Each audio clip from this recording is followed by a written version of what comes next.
Madame, Monsieur, bonsoir, bienvenue dans ce journal à la une de l'actualité ce soir. La Côte d'Ivoire dans la promotion des cadres ivoiriens au sein des institutions internationales, c'est le docteur Justin Nguessan Kofi qui porte les couleurs du pays, candidat au poste de commissaire en charge de la santé, des affaires humanitaires et du développement social de l'Union africaine. Médecin, 20 ans d'expérience, il s'engage entre autres à la réduction de la mortalité maternelle sur le continent.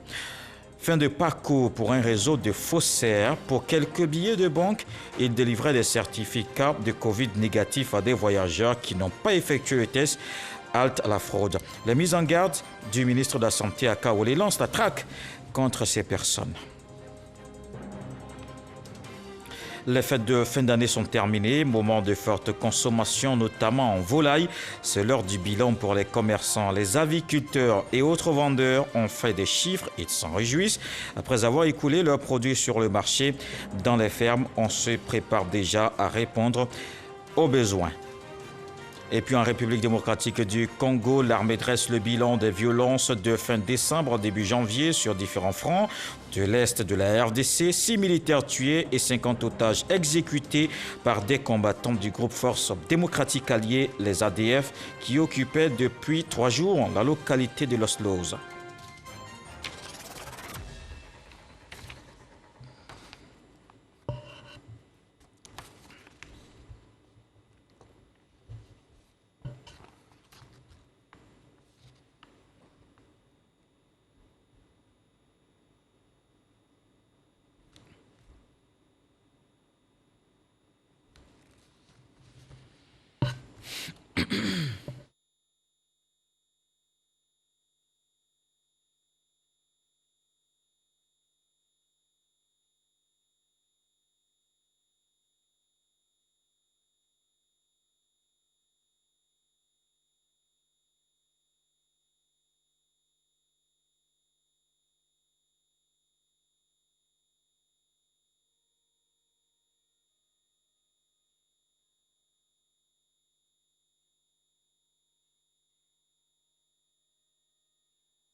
Madame, Monsieur, bonsoir, bienvenue dans ce journal à la une de l'actualité ce soir.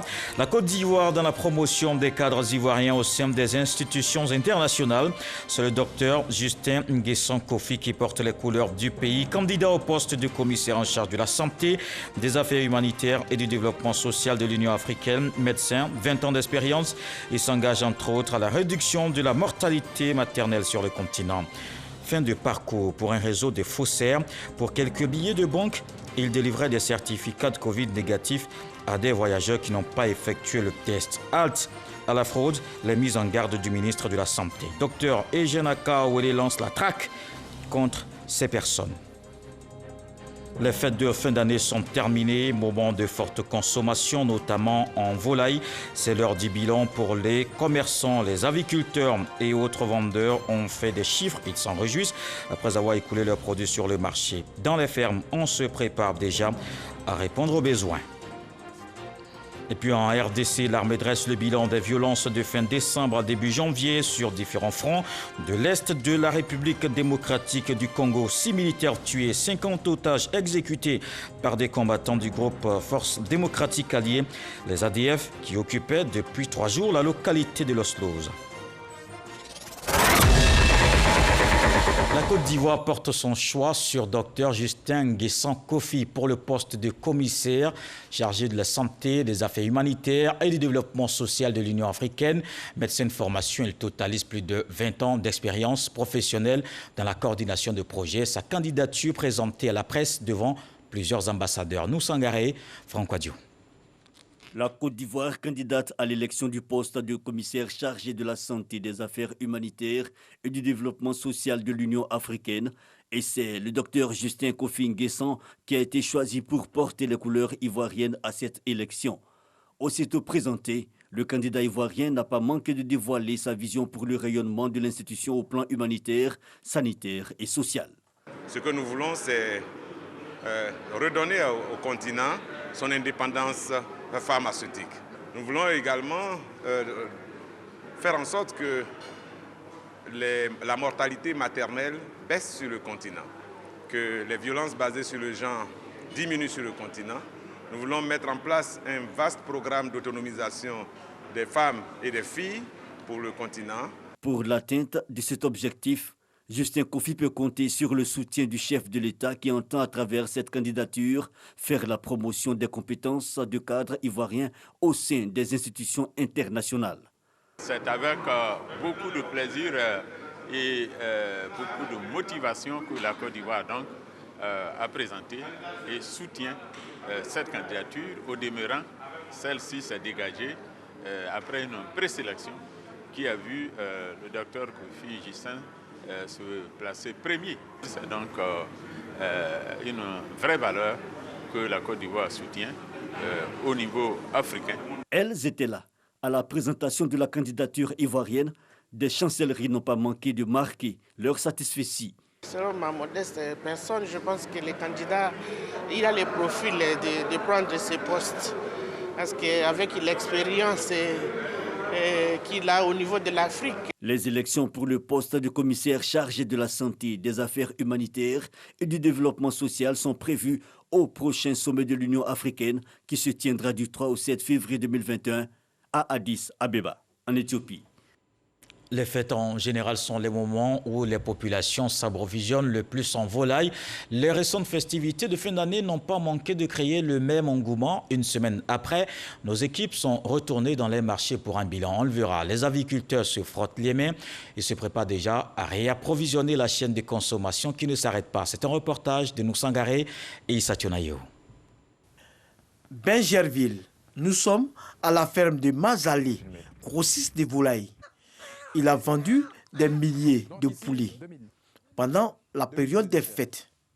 Sa ferme est pratiquement vide. Ici, dans ce bâtiment, on avait 2000 poulets de chair. Jusqu'au 31 à 2 h du matin, nous étions encore en livraison.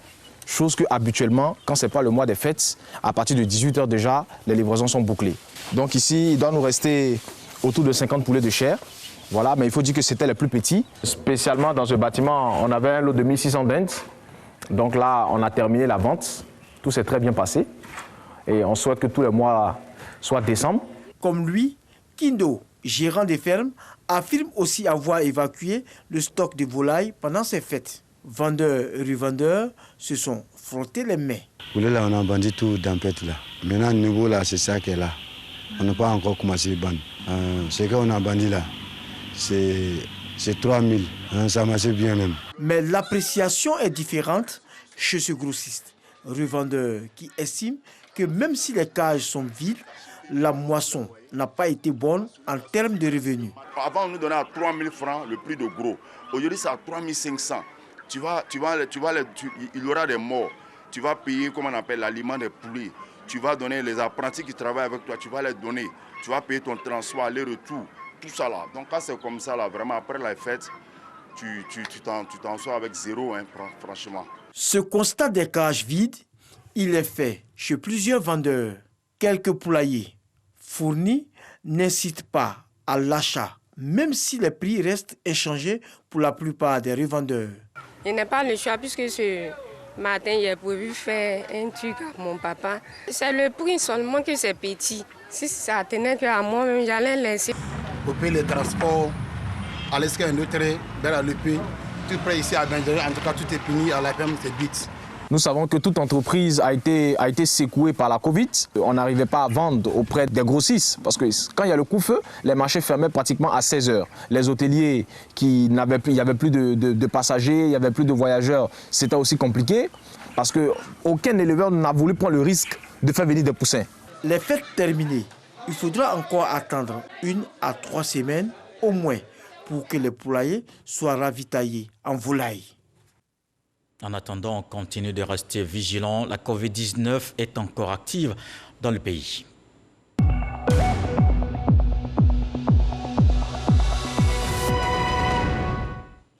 Les cas confirmés de Covid sont en hausse ces derniers jours. Le gouvernement s'attelle à préserver les acquis, mais c'est là que certains individus s'adonnent à la fraude. Tenez-vous bien, ils délivrent de faux certificats de négativité à des voyageurs non testés moyennant une somme d'argent. Il est mis fin aux activités de ces faussaires. On le voit avec Salima Toudia.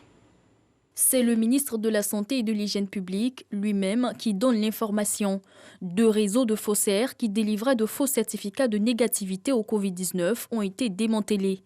Ils délivraient des faux certificats de négativité à des voyageurs non testés moyennant une somme allant jusqu'à 100 000 francs.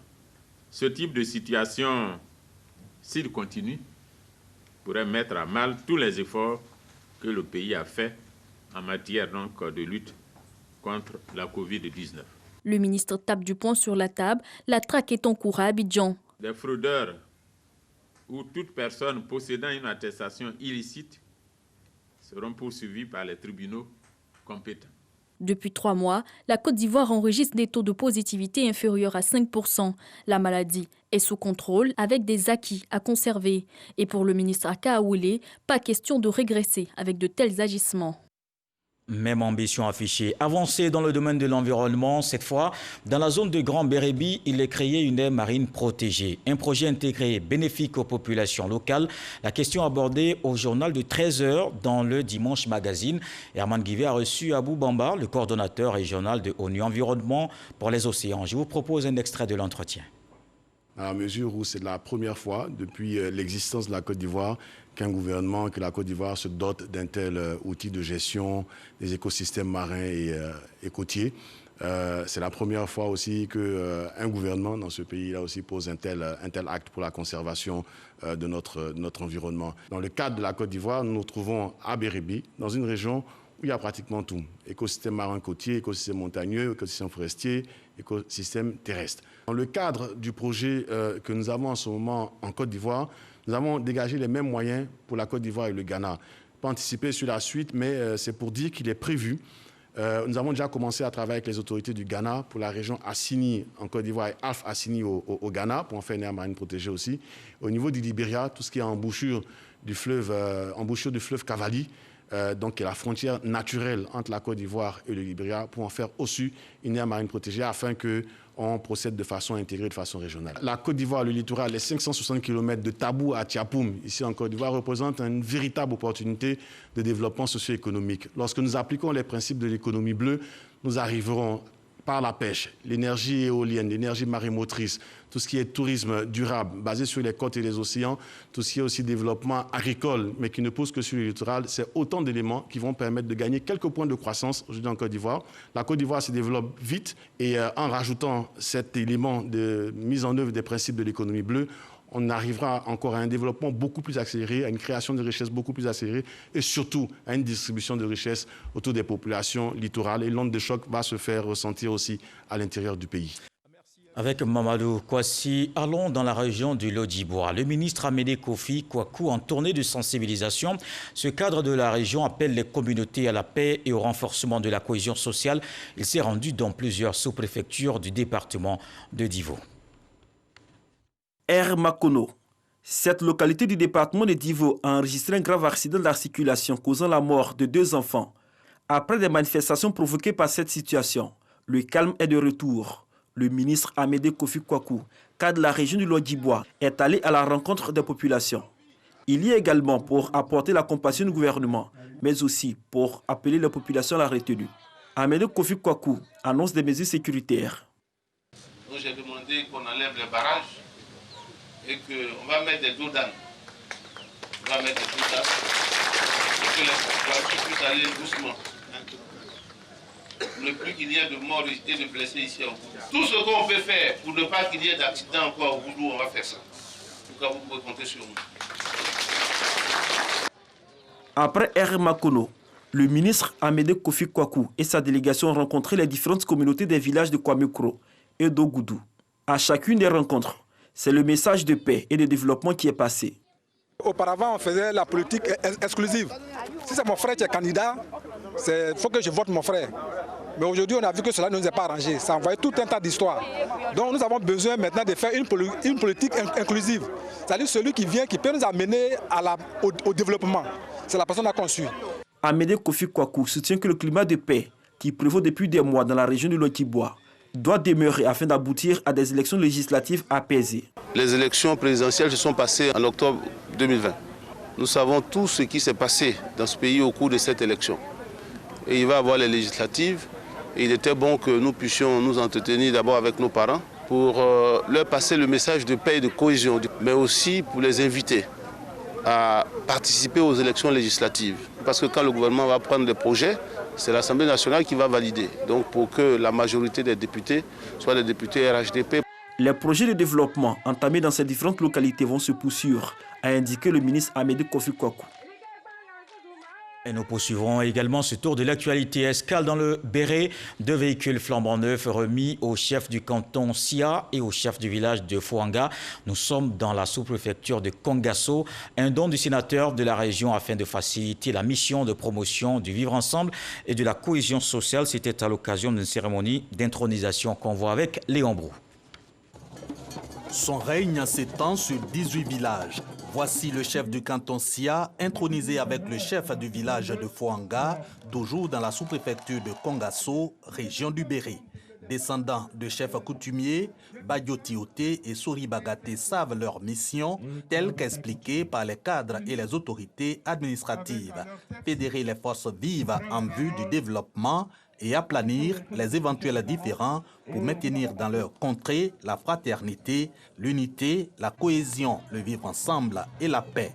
Ces 2 véhicules, dont du sénateur du Béret, sont destinés à renforcer leurs capacités. Que le chef de canton et le chef de village aient des moyens de mobilité.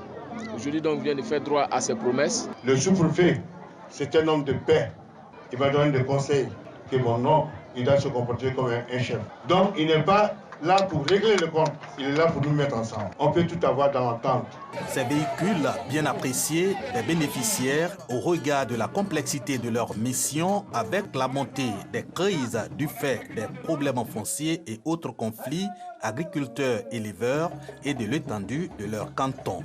Des missions désormais facilitées grâce aux sénateurs, reconnaissent les chefs traditionnels. Le rôle du président de la République, c'est ce que le sénateur fait aujourd'hui dans le Béret. Moi, j'ai fait des doléances. Il a dit, d'accord, lui ne peut pas rouler dans un véhicule et le chef du village est à terre. Alors, je vous offre 2 véhicules. Et il a respecté. Avec les 2 chefs traditionnels pour insuffler la dynamique de la cohésion et de la paix dans le canton Sia, le président des jeunes de Fouanga, Issouf Tioté, qui a été investi dans ses fonctions à l'occasion de l'intronisation des 10 chefs coutumiers. Le ministre de la Réconciliation nationale est allé ce dimanche implorer le Seigneur. Kouadio Konan-Bertin confie sa mission à Dieu. C'était au cours d'une messe d'action de grâce à la paroisse Sainte-Immaculée Conception de Fresco, une ville à laquelle il est attaché pour y avoir fait des études dans les années 80. Le reportage de Sam Konan. Le ministre de la Réconciliation nationale à la paroisse Immaculée Conception du Fresco, Kouadio Konan-Bertin, est venu implorer le Tout-Puissant Dieu afin qu'il lui permette de réconcilier les Ivoiriens. Une messe d'action de grâce a été célébrée à cet effet ce dimanche par le curé Joseph Dali. Dieu étant la sagesse, toute mission doit lui être confiée pour que celle-ci ait un sens et elle puisse se réaliser. Parce que c'est Dieu qui donnera l'orientation. Donc c'est ce à quoi répond à cette Eucharistie. C'est la sincérité qui va faire que nous allons arriver à la réconciliation. Donc celui qui est en charge de ce ministère-là, il lui faut vraiment le soutien de Dieu, il lui faut se laisser orienter, guider par le Seigneur. Kouadio Konan-Bertin fréquentait cette paroisse lorsqu'il était élève dans les années 80. Aujourd'hui, il y retourne en tant que ministre de la Réconciliation nationale pour demander à Dieu de le guider dans cette mission. Je pense, conformément à ma foi chrétienne, que cette mission, il faut que je la place sous l'égide de Dieu Tout-Puissant.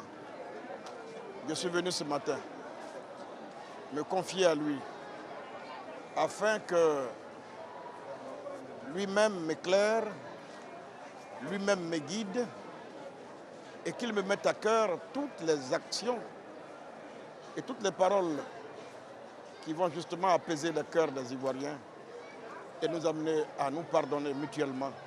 La veille, le ministre Kouadio Kouna Bertin s'est rendu dans son ancien établissement scolaire et a échangé dans la soirée avec la chefferie traditionnelle et les parents du député Alain Lobognon. 40 ans de sacerdoce pour l'évêque Marie-Daniel Dadié. L'événement célébré ce dimanche à l'église Saint-Charles Borromée d'Adzopé. Célébration placée sous le signe de la paix et la cohésion sociale. Walter Amadou Ouattara. L'église Saint-Charles Borromée d'Adzopé abrite la messe d'action de grâce à l'occasion des 40 ans de sacerdoce de l'évêque Marie-Daniel Dadié. L'événement religieux est rehaussé par le soutien de parents et amis venus de France, du Libéria et de plusieurs villes de Côte d'Ivoire. Dans son homélie, le père Luc Kakou appelle les fidèles à être des artisans de paix. Il les exhorte également au respect des symboles de l'État. La célébration des 40 ans de sacerdoce de l'évêque Marie-Daniel Dadié est un moment de joie et d'allégresse salué par les personnalités invitées. Il a été porté ici par le père Sebilo, mais c'est à Tembé, dans le diocèse d'Abidjan, qu'il a été ordonné prêtre. Et il a parcouru le monde avec un zèle missionnaire. De Yopougon, en passant par Katiola, Odiéné et archevêque métropolitain de Korogo. Il avait déjà vu que notre pays avait besoin de dépasser nos religions, de dépasser nos convictions, mais de regarder l'Éternel, un seul Dieu, Père de tous. Le ministre d'État, Patrick Hachi, secrétaire général de la présidence de la République et président de la région de la Mai, traduit sa gratitude à l'évêque pour le choix de la paroisse Saint-Charles Borromée d'Adzopé. Le jubilaire du jour, Monseigneur Marie-Daniel Dadié, a exprimé sa reconnaissance au président de la République, Alassane Ouattara, pour sa constante sollicitude. Si j'ai pu arriver jusqu'à la pratique, c'est parce que j'ai eu autour de moi des gens qui m'ont soutenu, des gens qui croyaient en moi. Cette célébration s'est achevée par un témoignage sur le parcours sacerdotal de l'évêque. Des présents lui ont été remis par des fidèles. Allons à Timbégélé, village de la sous-préfecture de Dabakala. Un éléphant menace la quiétude de la population. Le pachyderme a déjà détruit les cultures et des maisons. Vous allez les entendre, les habitants expriment leur crainte. Timbégélé souhaite tout simplement que l'éléphant quitte la zone. Un reportage de Kouadio Kwame. Situé à 60 km de son chef-lieu de sous-préfecture, Dabakala, Timbégélé, village de plus de 1000 âmes, enregistre depuis le 17 décembre dernier un étrange visiteur, un éléphant qui passe ses nuits dans le village, toute chose qui crée la psychose au sein de la population rurale. Les dégâts ont débuté par ce qui tient d'habitation à la petite communauté Peul qui mène ses activités à l'orée du village. On a beaucoup peur. Un soir, on a découvert un éléphant dans notre campement. Et il a commencé à détruire nos petites cases. Bon, pour cela, on s'est déplacé. On a rejoint les gars du village.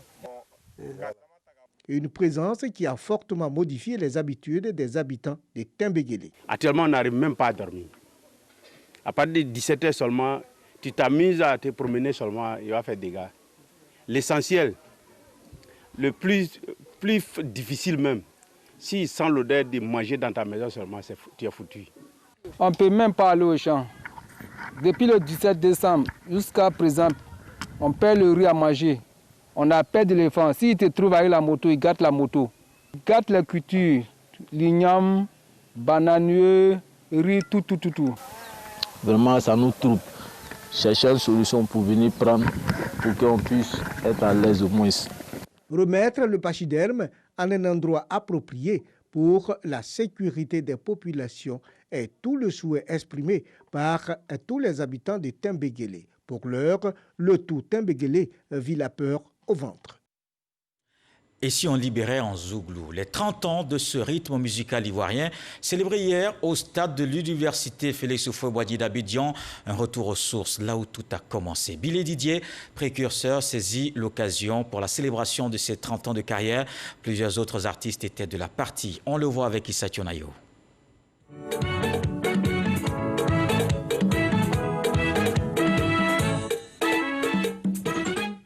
Boklo Kofi, c'est le titre qu'il a révélé au grand public en 1990.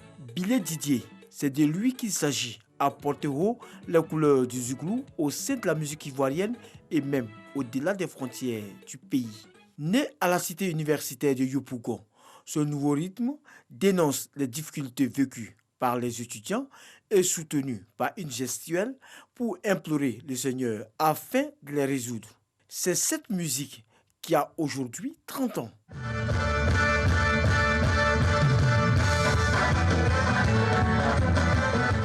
Du créateur Opokunti au journaliste et ex-animateur de l'émission Tempo, Georges Aboké, aux membres des parents du campus, groupe musical de Billy Didier de l'époque, tous présents pour soutenir le précurseur du Zouglou.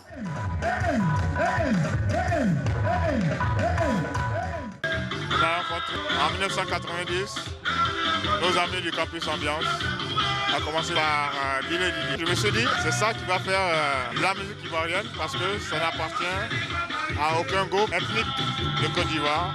Avec toute l'éclosion de ce qu'on appelle la nouvelle génération et les anciens qui vivent encore, le phénomène, la graine a été bien plantée. Autre attraction, Aïbébou et photocopie.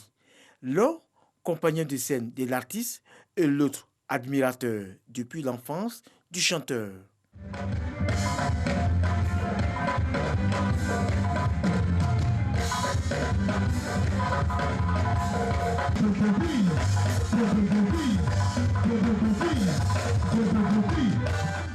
Les inconditionnels du Zoulou n'en demandaient pas mieux pour vivre ces instants, moments de grands souvenirs.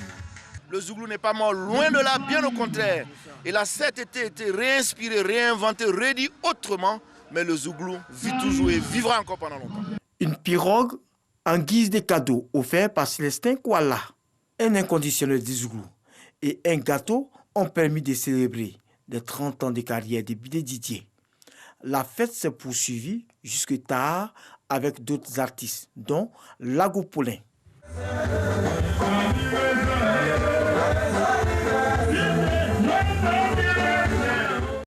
Vive le Zouglou. Dans le reste de l'actualité en République démocratique du Congo, l'armée dresse le bilan d'une effervescence inhabituelle enregistrée fin décembre, début janvier sur différents fronts de l'Est de la RDC. 6 militaires tués par la population et 50 otages exécutés par des combattants du groupe Forces démocratiques alliées.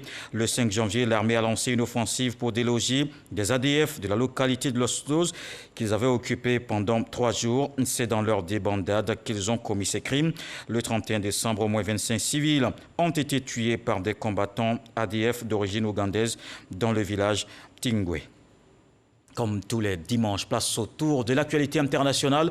On fait le point de ce qui a marqué toute cette semaine d'informations dans le monde. Le 7 sur 7, c'est avec Abou Sanogo.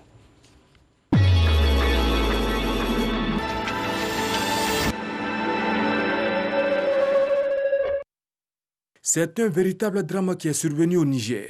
100 personnes ont été tuées dans les attaques de 2 villages de l'ouest du pays en pleine élection présidentielle. Un des pires massacres de civils dans ce pays et au Sahel, régulièrement visé par des groupes djihadistes.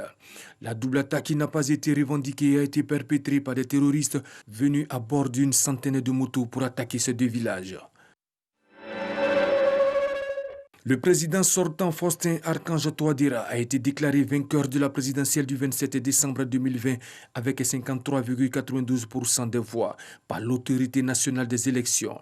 Une victoire qu'il a réussi alors qu'un électeur sur 2 n'a pas pu voter. Un immense défi l'attend.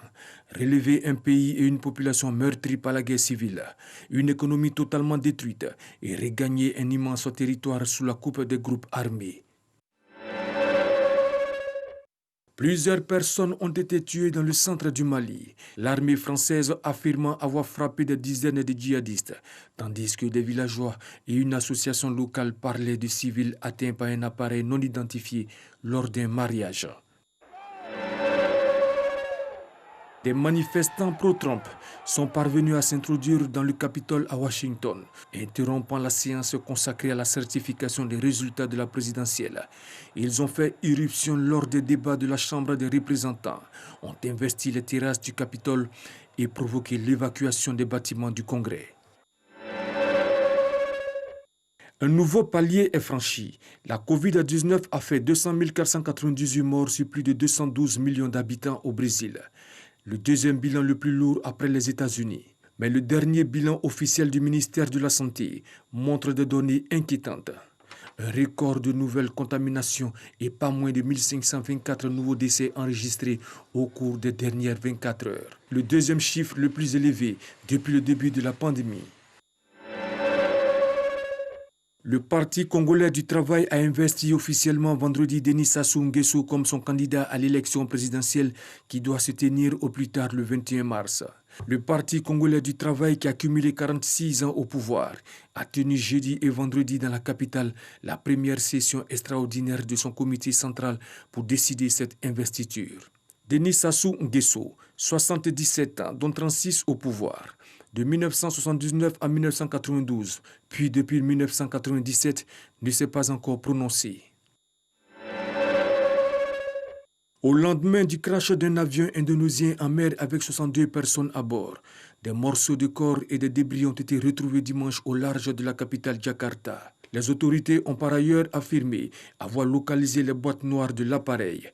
Aucun détail n'a été donné à ce stade sur les causes possibles de l'accident. 50 passagers, dont 10 enfants, et les 12 membres de l'équipage se trouvaient à bord. Tous sont indonésiens.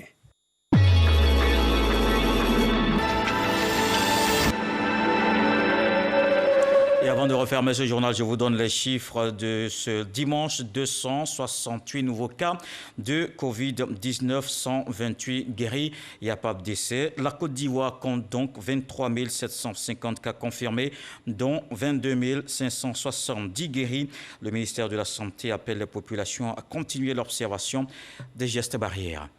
Voilà qui m'interme à ce journal. Merci de l'avoir suivi. Demain 20h, retrouvez Fatou Fofana. Je vous souhaite une fructueuse semaine. Ce soir, le sage dit, qui recherche son chameau ne fait pas attention aux chèvres qu'il rencontre en chemin.